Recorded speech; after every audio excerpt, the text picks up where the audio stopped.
All right, I wanted to do a quick review of the new PlayStation Pro controller in black. I just picked this up yesterday.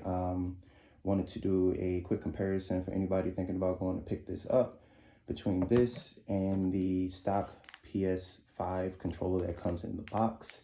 Our first impressions are this controller it's nice. It comes with a nice heavy duty cable, USB-A to USB-C. I don't know why it comes with USB-A. That doesn't make any sense since the front of the PlayStation is USB-C, but you have to plug this in from the back. The case is pretty good.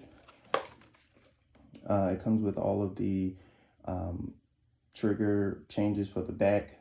These are all metal. Not sure what this is, some type of quick release for the charging cable so that you can pop it off the back here. And it comes with the stick changes. All of these are convex, it looks like, whereas the ones that come with the controller are concave. So this is all plasticky, kind of like a padded, papery type of feel. I'm not sure. You have a little door in the back, I guess, to get your wire through so that you can charge it. Zips closed, hard shell, good to go.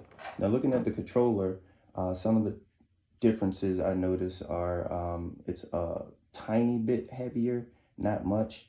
It's got this shiny plastic on the front versus the matte black that came with the original PS5 controller. I actually like the original PS5 controller's color scheme better, where it was like the satin white with the matte black. I think they should have just kept that on this one. It has these extra buttons at the bottom that you can program. On the back, it has the two indentions for the metal buttons that go in here so that you can program those. You can adjust the triggers, your basic Pro controller functions.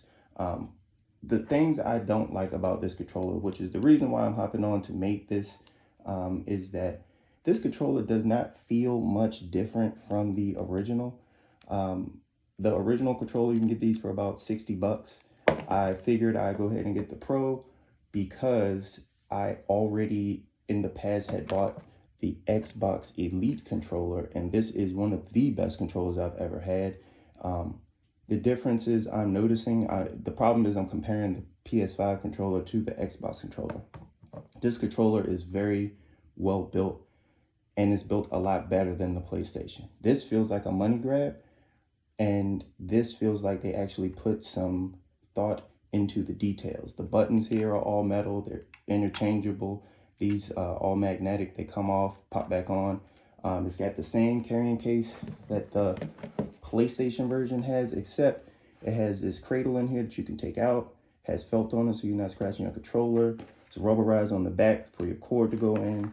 All of this in here is way better organized. You've got different convex and concave sticks for your controllers to pop off. Everything is just better quality.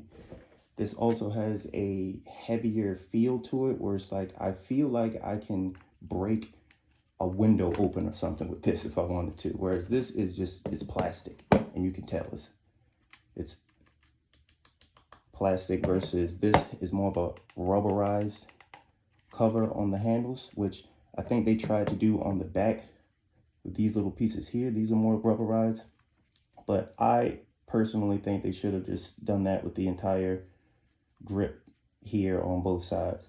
To me, this feels kind of cheap for $199. I think that's a little expensive for this controller. And again, I'm making this video for anybody going out to buy one of these. I would go and play on one first, or borrow one from a friend or something, because these feel very similar. The only upgrade I would say to these is the fact that you can take out these sticks and replace them if they become a problem, like with drifting or anything like that.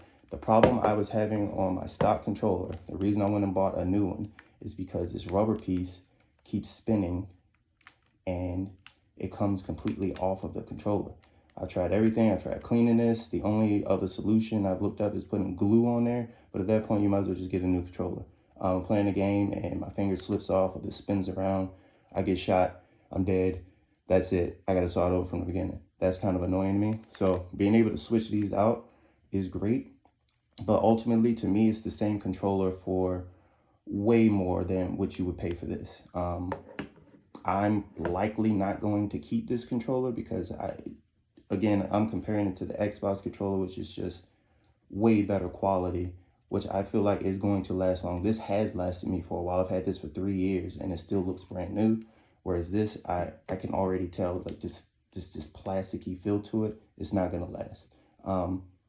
That's it for my review on this. If you want to go out and pick one up for yourself, be my guest. But I just wanted to get the truth out there about these controllers. They're just not what I thought they were going to be. If you have any questions, just drop them in the comments for me. Everybody have a good one. Talk to you later.